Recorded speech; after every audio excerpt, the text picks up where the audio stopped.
요즘에 세상 돌아가는 일들을 보면 영화 같은 때가 아닌 적이 없는 것 같아요. 영화 보는 것 같을 때도 있습니다.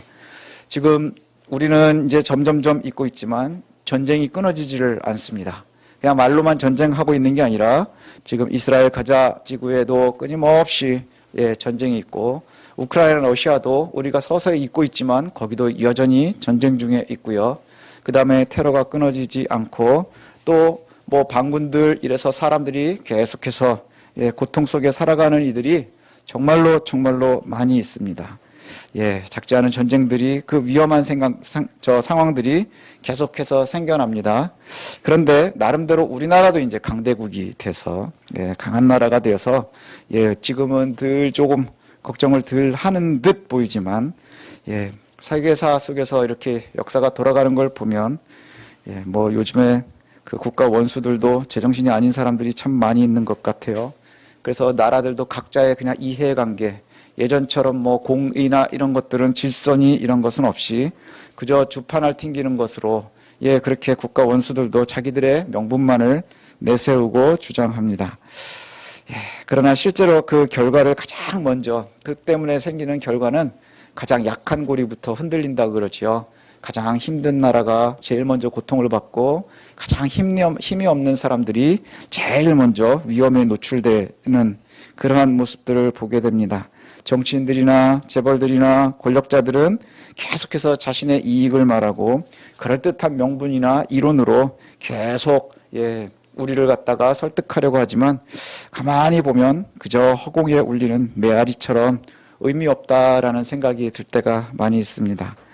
그래서 요즘에 가장 마음에 이렇게 들어오는 말씀이 뭘까 그랬더니, 문득 설교 준비를 하는데 드는 생각이, 고린도전서 13장에 보면, 고린도전서 13장에 사랑장이라 그러죠. 거기 1절이 이렇게 시작을 하거든요. 아무리 너희가 방언과 천사의 말을 해도 사랑이 없으면 울리는 꽹과리다.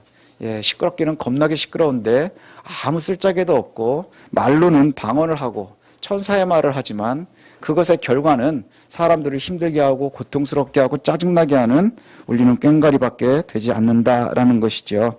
천사의 말을 떠들어도, 하늘의 비밀을 이야기해도 그것이 그저 소음으로 끝나는 그러한 시대를 살아가지 않는가. 천사의 말이 정말 소음이 되는 그러한 시대를 살아가고 있지는 않은가, 이런 두려움을 갖게 됩니다. 그래서 좋은 말이 넘치고 위로가 넘치고, 주변에 사람들은 많지만 현대인들이 가장 외롭다고 그러지요. 외롭다 그러고, 가장 우울하다고 그러고, 그리고 불안하다 이렇게 얘기를 합니다. 그런 마음들이 저와 여러분들의 아마 비슷한 마음일 것 같아요. 그래서 오늘 시편 62편을 보면서 오늘 시인이 참 멋진 믿음의 고백을 하거든요. 그 고백이 저와 여러분들과는 또 어떤 관계가 있는지 한번 살펴봤으면 좋겠습니다. 오늘 시인이 굉장히 멋있는 고백으로 시를 시작을 합니다. 나의 영혼이 잠잠히 하나님만 바라며 나의 구원이 그에게서 나오는도다.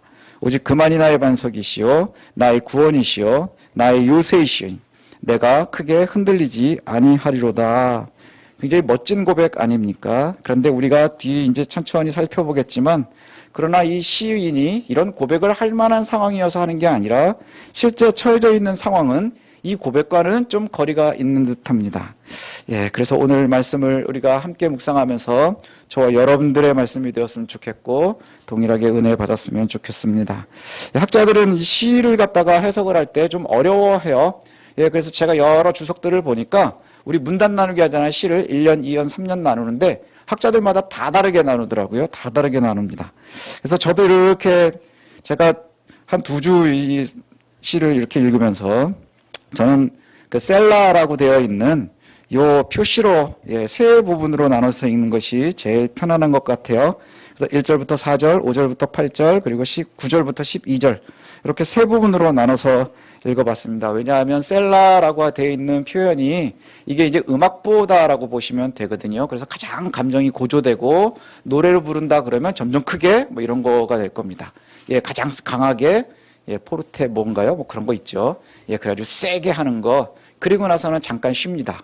어떤 느낌인지 알겠시겠죠? 확 고조됐다가 잠깐의 정적, 그래서 가장 감정이 고조되어 있는 뭐 이런 느낌이라고 보시면 될 것 같아요. 그래서 감동의 여운도 있고, 그래서 여기를 갖다가 끊어서 우리가 읽는 것이 좋겠다. 그래서 그렇게 나눴는데, 첫 번째 부분과 두 번째 부분은 좀 비슷해 보이기도 합니다. 아까도 읽은 것처럼 1절과 2절, 나의 영혼이 잠잠히 하나님만 바라며 나의 구원이 그에게서 나오는도다. 오직 그만이 나의 반석이시요 나의 구원이시요 나의 요새이시니 내가 크게 흔들리지 아니하리로다. 이렇게 고백을 해요. 시인이 하나님만 바라본다고 합니다. 왜냐하면 구원과 소망이 그분에게서 오기 때문이다. 이렇게 고백을 해요. 그 이유도 함께 노래를 합니다. 왜냐하면 하나님이 나의 반석이고 구원이고 요새이시고 흔들리지 않기 때문입니다. 예, 우리가 굉장히 부러워할 만한 신앙 고백 아닙니까? 하나님 나에게 가장 좋은 분이시고 그 구원이 그분에서 오시기 때문에 예, 우리가 그를 찬양합니다. 뭐 이런 고백입니다. 우리의 입술에서도 이런 고백이 되었으면 좋겠습니다. 예, 여러분들 입술에 얼마나 이런 고백이 있는지 모르겠어요. 그런데 문제는 뭐냐 하면 가만히 보면 시인의 처지는 이런 고백과는 좀 어울리지 않는 것 같아요. 예, 그렇게 안전한 것 같지는 않습니다. 3절과 4절을 보니까 넘어지는 담과 흔들리는 울타리 같이 사람을 죽이려고 너희가 일제히 공격하기를 언제까지 하려느냐. 그들이 그를 그의 높은 자리에서 떨어뜨리기만 꾀하고 거짓을 즐겨하니 입으로는 축복이요 속으로는 저주로다.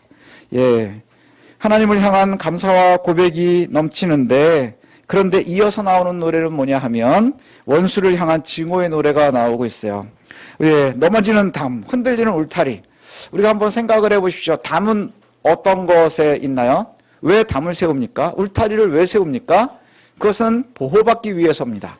그렇죠. 보호받기 위해서 담을 세우고 울타리를 세웁니다. 그래서 가장 강력한 담을 세우는 게 성을 쌓는 것이지요. 울타리를 쌓아서 대적들로부터 우리를 지키려고 합니다. 그런데 오늘 어떤 표현이 나오느냐? 넘어지는 담, 흔들리는 울타리, 이렇게 얘기를 해요. 넘어지는 담, 흔들리는 울타리, 이것이 넘어지고 흔들려서 오히려 사람들을 죽이고 해한다는 거예요. 사람들을 오히려 죽이고 해한다는 것이죠. 보호해야 할 담이, 그리고 지켜야 될 울타리가 오히려 흔들리고 넘어져서 그 안에 있는 이들에게 위협으로 다가오고 있다는 거예요. 시인이 이것을 갖다 굉장히 원망을 합니다. 굉장히 원망을 하는데 그런 존재들이 있다는 거예요. 그리고 나서는 그런 존재들이 어떤 존재들이냐? 그들이 그를 그의 높은 자리에서 떨어뜨리기만 꾀한다. 높은 자리에 있는 그를 떨어뜨리려고만 한다. 그리고는 뭐라고 얘기하느냐 하면 그들은 거짓을 즐기는 자들이다. 그래서 입술로는 축복을 이야기하지만 속으로는 저주만 한다. 이렇게 얘기를 해요. 언제나 사람을 추락하기를 기다리고 있고, 그리고 입술로는 항상 옆에서 축복을 얘기하지만 실상은 뭐하고 있다는 거예요? 저주하고 있다는 거예요. 입술로는 웃고 있지만 뒤로는 저주하고 있다는 것이죠. 이것이 현실이라는 거예요. 내가 하나님을 찬양합니다. 하나님만 바랍니다. 그분이 나의 반석입니다. 그분이 나의 구원입니다. 요새입니다. 라고 얘기는 하지만 그 요새가 되어야 될, 그리고 나를 지켜야 될 담과 울타리를 흔들려서 오히려 나를 넘어뜨리려고 하고, 내 주변에 있는 이들은 끊임없이 나를 축복하는 것처럼 이야기하지만 결국은 나를 끌어내리고 나를 멸망시키고 싶어 한다는 거예요. 이게 우리들의 현실의 모습과 별반 다르지 않은 것 같아요. 우리가 사회에서도 주변에서도 보면 사람들은 항상 앞에서는 좋은 소리 많이 합니다. 그리고 축복의 소리도 많이 합니다. 그런데 문제는 뭐예요? 언제든지 내가 흔들리면 나를 넘어뜨리고 나를 짓밟고 올라갈 생각들이 주변에 많이 있다는 거예요. 그런 상황에서 시인이 고백하는 게 여호와가 나의 힘이십니다. 나의 반석입니다. 이렇게 노래한다는 것이죠. 우리가 이런 은혜가 좀 있었으면 좋겠습니다. 근데 또 다시 5절에 가니까 1절, 2절과 비슷한 찬양을 5절, 6절에서 하거든요. 예, 5절, 6절 읽어드리면 나의 영혼아 잠잠히 하나님만 바라라. 무릇 나의 소망이 그로부터 나오는도다. 오직 그만이 나의 반석이시요 나의 구원이시요 나의 요새이시니 내가 흔들리지 아니하리로다. 예, 언뜻 보면 똑같은 것이 반복되는 것 같은데, 예, 앞에 첫 번째의 1절과 2절의 고백은 자기 스스로의 고백이고요. 그 다음에 두 번째는 권면이 들어가 있어요. 예, 그래서 하나님만 바라라, 이게 처음에 1절에 보면 우리는 하나님만 바랍니다 라고 번역이 되어 있는데 이렇게 조금 다르지요. 무릇 나의 소망이 그로부터 나오는도다. 이거 똑같은데 바람이여 바라라. 예, 이것이 좀 다릅니다. 그래서 1절과의 차이는 뭐냐 하면 또 1절에서는 구원을 이야기하죠. 그는 나의 구원입니다. 그런데 5절에서는 그는 나의 소망입니다. 이렇게 이야기하고요. 그래서 1절은 고백을 합니다. 구원을 고백하는 거죠. 하나님 나를 구원해 주셨습니다. 그렇지만 또 내가 권면하면서 하나님이 우리의 소망입니다 라고 옆에 있는 이들에게 또 이웃들에게 가족들에게 그렇게 권하고 있습니다. 시인은 과거에 위험이 있었지만 구원을 의심하지는 않아요. 예, 굉장히 고통스럽고 힘들지만 구원을 의심하지는 않습니다. 그리고 그 구원을 의심하지 않는 시인이 내 주변에 있는 이들에게 무엇을 이야기하느냐? 권고하고 있는 거예요. 소망은 오직 그에게만 있다. 그만을 바라봐야 된다 라고 얘기하는 거죠. 현실은 어떻다 그랬습니까? 나를 보호해야 할 담이 흔들리고 내 울타리가 나를 공격하고 대적자들은 입술로는 척복한다 하면서 속으로는 저주를 뿜는 그러한 곳입니다. 그래서 우리가 추락하기만을 기다리고 있어요. 그러나 믿음은 언제나 결국 하나님을 찾는다 하는 것이죠. 저와 여러분들의 고백이 이와 같았으면 좋겠습니다. 현실은 내 앞에서 나를 보호하고 지켜주겠다고 말하면서 끊임없이 나에게 덤비는 대적자들이 넘쳐나지만 겉으로는 축복을 토해내지만 속으로는 저주를 하는 이들이 그런 원수들이 우리를 괴롭히려고 입을 벌리고 있지만 그럼에도 불구하고 여전히 우리가 고백해야 된다는 것이지요. 그것은 무엇을 이야기하느냐? 7절과 8절이 오늘 좀 중심이 되었으면 좋겠거든요. 나의 구원과 영광이 하나님께 있으며 내 힘의 반석과 피난처도 하나님께 있도다. 백성들아 시시로 그를 의지하고 그의 앞에 마음을 토하라. 하나님은 우리의 피난처시로다. 이게 앞에 있었던 첫 번째 부분과 두 번째 연이 이렇게 대조가 되는 것 같아요. 하나님을 내가 찬양하겠습니다. 근데 내가 처해져 있는 상황은 고통뿐입니다. 나를 넘어뜨리려고 하는 사람들만 있습니다. 그리고 두 번째는 하나님만 바라봐야 됩니다. 우리가 함께 소망을 가져야 됩니다. 그리고 너희들은 어떻게 해야 되느냐? 나의 구원이 오직 여호와께 있음을, 그리고 우리 하나님만이 나의 피난처이심을, 그러니 우리가 항상 시시로 그를 의지하면서 마음을 토해야 된다, 이렇게 얘기를 해요. 왜냐하면 그분만이 우리의 피난처이시기 때문입니다. 제가 이 시를 읽을 때 또 생각나는 것이 손양원 목사님이거든요. 피난을 거절하면서 하셨다는 말씀이 늘 저에게는 울림이 돼요. 이 땅에 여호와의 품 말고 예수 그리스도의 보호막 말고 어디가 안전하겠습니까? 여러분, 안전하다고 숨는 곳에 잠깐 있어 보십시오. 거기가 정말 안전한지, 내가 정말로 취하고 싶은 것을 다 취하면 안전하게 살 수 있는지. 오늘 우리가 읽고 있는 시가 다윗의 시라고 알려져 있어요. 그 다윗이 지금 하고 있는 이야기가 뭐예요? 내 주변에 있는 사람들은 항상 나에게 축복합니다.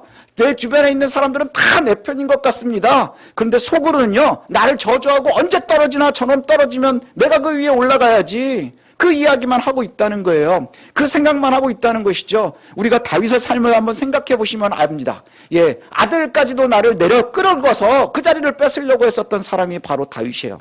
이스라엘의 왕이 된 다음에 우리는 그 사람이 편안했을 거라고 생각을 하지만 끊임없는 도전과 반란이 끊어진 적이 없었던 왕이 바로 다윗이에요.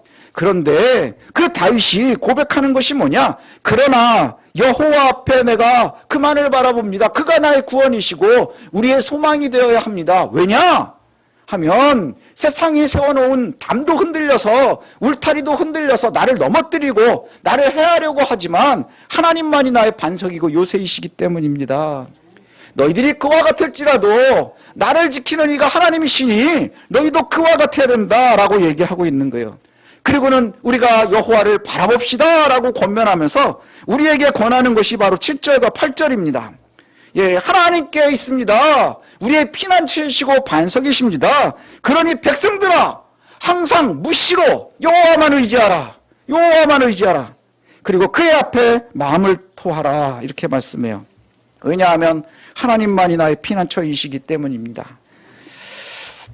우리의 신앙의 고백이 이와 같았으면 좋겠어요. 여전히 하나님은 나의 구원과 영광이십니다. 주변을 돌아보니 두렵고 떨리는 일이고 풀리지 않는 아픔들만 있는 것 같지만 그래도 변하지 않는 것은 뭐냐? 여호와께서 나의 구원이시고 영광이시라는 거예요. 여전히 하나님께서 내 힘이시고 나의 반석이시라는 거예요. 내 원수들은 나를 추락하기를 기다리고 있고 나를 저주하면서 앞에서는 웃으면서 뒤에선 저주하고 있지만 그래도 권면합니다. 뭐라고 하느냐? 항상 하나님만 의지하라. 하나님 앞에서 마음을 토하라. 하나님께서 우리의 피난처이시기 때문이라. 제가 시 읽는 것이 익숙하지가 않은데 되게 힘들게 읽고 있거든요. 근데 저한테 이렇게 들렸었던 것이 그거예요. 마음을 토하라. 이 표현이 너무너무 저한테 좀 왜 그랬는지 모르겠는데 마음을 토한다는 게 너무 표현이 좀 그렇잖아요. 토한다. 그래서 좀 찾아봤어요. 그랬더니 이 토한다라고 하는 표현이 샤파크라는 단어인데 엎드려지다, 쏟다 뭐 이런 표현이에요. 그러니까 우리가 생각하는 거랑 똑같습니다. 그냥 토해내는 거예요. 토해내는 것. 하나님 앞에 마음을 토하라. 이것이 시인이 자신에게 권하고 자신의 백성들에게 이웃들에게 권하고 있는 거예요. 토하라.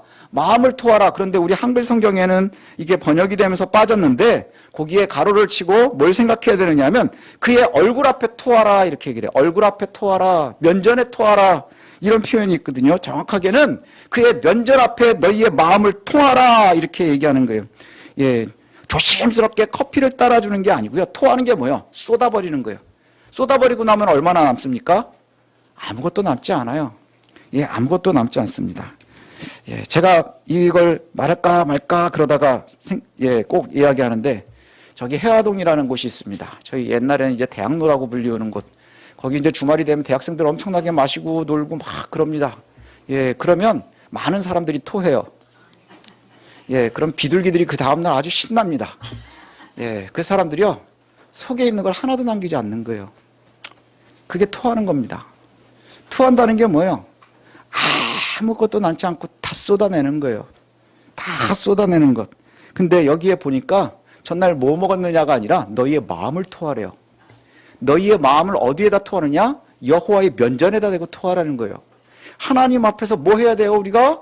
예, 아무것도 남김없이 다 토해내라는 겁니다. 하나도 남김없이. 왜요? 그분이 우리의 산성이시기 때문에. 그분이 우리의 반석이시기 때문이라는 거예요. 그래서 이 토한다라는 표현이 어디 나오나 좀 제가 찾아봤어요. 그때 예레미야에도 나오더라고요. 우리가 이제 눈치를 채야 되는 게 뭡니까? 예레미야는 이스라엘이 이제 예루살렘이 멸망할 때가 다 되어서 좋은 소리 잘 안 하는 선지자잖아요. 예레미야 25장의 27절에 보니까 이런 표현이 나옵니다.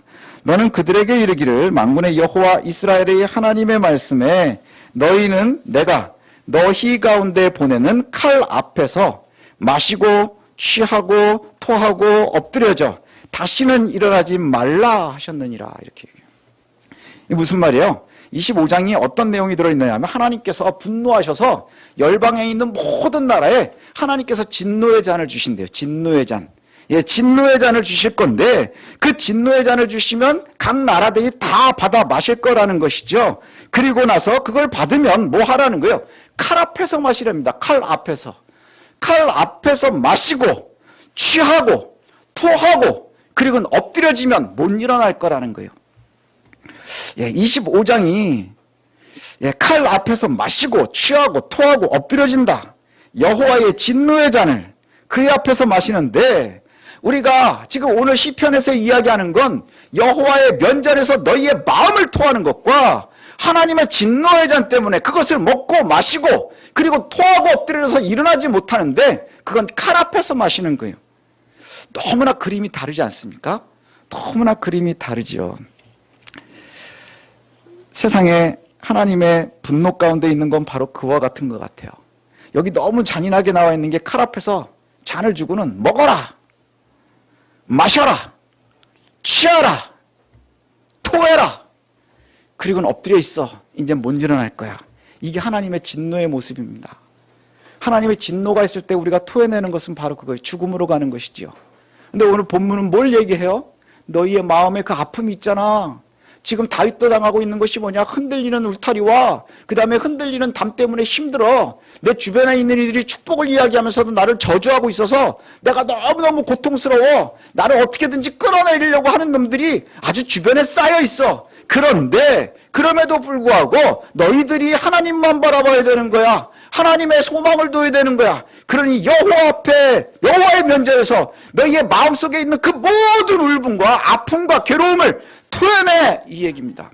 토하면 너희가 정말로 여호와의 진노의 잔이 아니니 하나님께서 어찌하시겠다는 거예요. 그렇게 토해내면 하나님께서 들으시지 않겠습니까? 왜요? 하나님이 피난처이시니까. 하나님이 피난처이시니까. 여호와 하나님께는 우리의 피난처가 있기 때문입니다. 아픔과 괴로움과 슬픔을 조금도 숨기지 말라는 것이지요. 예. 조용히 찻잔에 커피 따르듯이 그렇게 기도하지 마십시오. 하나님 앞에서 우리가 정말로 다 쏟아내라 이렇게 말씀합니다. 왜 여호와의 면전에서 토해야 하는지는 마지막 부분에 보면 되게 선명하거든요. 왜냐하면 구절이 이렇게 시작을 해요. 좀 달라졌습니다. 그림이. 아, 슬프다. 슬픈 이유가 뭐냐? 예, 우리가 사람의 입김과 같은 존재밖에 되지 않는데요. 사람은 입김이며 인생도 속임수이니 저울에 달면 그들은 입김보다 가벼우리라. 입김, 증기 뭐 이런 겁니다. 달아볼 무게도 되지 않는 거지요. 거기에 비하면 여호와께서는 반석이시기 때문에 우리가 그 여호와의 반석 피난처에 비하면 우리의 노력이 얼마나 허무한지를 갖다 얘기하는 거예요. 뭐요? 입김과 같대요. 입김. 티끌은 뭐 잡히는 거라도 되지 입김은 그 아무 조건도 되지 않는 거예요. 근데 이 입김이라는 것이 뒤에 표현이 되는 게 뭐냐 하면 무엇이 입김과 같은 허무함이냐? 10절에 보니 나옵니다. 포악을 의지하지 말라. 포악이 입김과 같은 거예요. 탈취한 것으로 허망하여지지 말라. 탈취한 것이 허망한 거예요. 재물이 늘어가는데 거기에 의지하지 말라. 재물이 허망하다는 것이죠.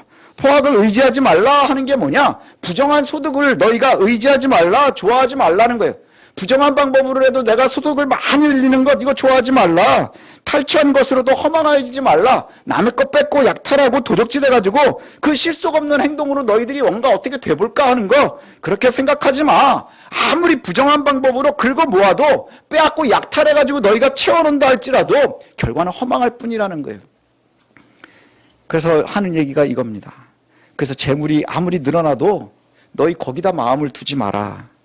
거기에 마음을 두지 마라. 제가 이 불순한 생각으로 이 성경을 읽었거든요. 이걸 읽는 순간에 그 생각이 들더라고요. 그래도 좀 늘었으면 좋겠다. 마음은 안 늘 테니 재물은 늘었으면 좋겠다. 뭐 이 생각이. 네, 그런데 오늘 본문이 단호하게 이렇게 얘기를 해요. 악한 것을 의지하지 말라. 남의 것 빼앗아 가지고 너희들이 아무리 놓아놔도 그게 얼마나 허무한 줄 아니? 재물이 아무리 늘어난다 할지라도 우리가 기댈 수 있는 게 재물, 권력 그런 것 아닙니까? 근데 그게 얼마나 허무한 건 줄 아니?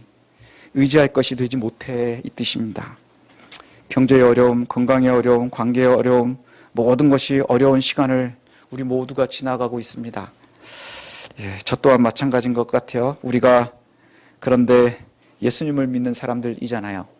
저와 여러분들이 예수 믿는 사람들이지요.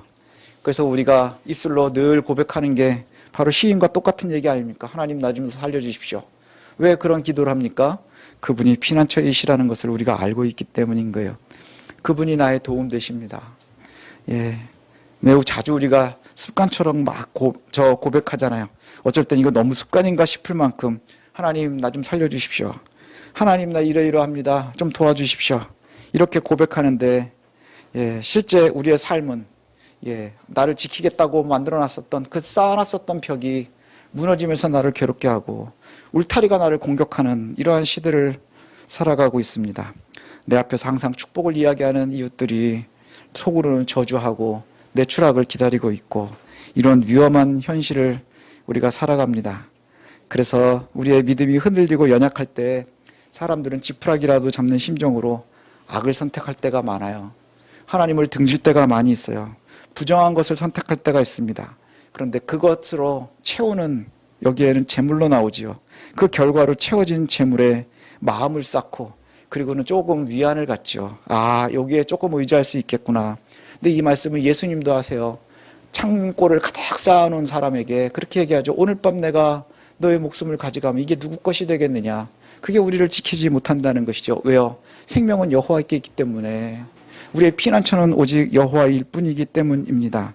우리가 아무리 노력해도 결국 여호와의 도우심이 없으면 우리는 입김만도 못한 그러한 삶을 살아가는 것이죠. 이제 오늘 저와 여러분들이 토합시다. 더러운 거 생각하지 마시고요. 여러분의 마음에 속에 있는 것을 다 토하십시오. 어디에다 토해야 됩니까? 여호와의 얼굴 앞에, 여호와의 면전 앞에. 하나님만이 나의 도움입니다. 하나님만이 나의 산성입니다. 하나님만을 내가 의지할 수 있습니다. 지금 내가 할 수 있는 것이 아무것도 없습니다. 내 주변에 있는 이들은 나를 넘어뜨리려고 하고, 앞에서는 웃고 뒤에서는 욕하고, 그 다음에 내가 어떻게든지 추락하는 것을 보면서 즐거워하는 이들이 차고 넘치고 있습니다. 그러나 내가 또 고백합니다. 하나님 나의 산성입니다. 하나님 나의 피난처이십니다. 하나님, 내가 잠깐 흔들려서 악한 것을 의지하고 재물을 의지하고 권력을 의지하려 하지만 그것이 이낀과 같음을 내가 잘 압니다. 아무런 도움도 되지 않는 것을 잘 압니다. 그러니 이제 조금도 남김없이 속을 다 토해내듯 여호와 앞에 나의 모습을 내려놓습니다. 토해냅니다. 하나님, 나를 지켜주십시오. 나와 함께해 주십시오. 이것이 저와 여러분들의 찬양이 되고 기도가 되고 믿음이 되었으면 좋겠습니다. 나의 영혼아 잠잠히 하나님을 바라라. 나의 구원이 그에게서 나오는도다. 오직 그만이 나의 반석입니다. 요새이십니다. 산성이십니다. 이것을 믿고 담대하게 여호와 앞에 나의 모든 것 커피 따르듯이 잘잘잘잘 이게 아니라 정말 토하듯이 하나도 남김없이 여호와 앞에 내려놓을 수 있는 저와 여러분들 되시기를 소원합니다. 그럼 산성이신 하나님께서, 보호자이신 하나님께서, 또 피난처이신 하나님께서 우리를 지키시고 보호하실 것, 이것을 신뢰할 수 있는 저와 여러분들이 되시기를 소원합니다.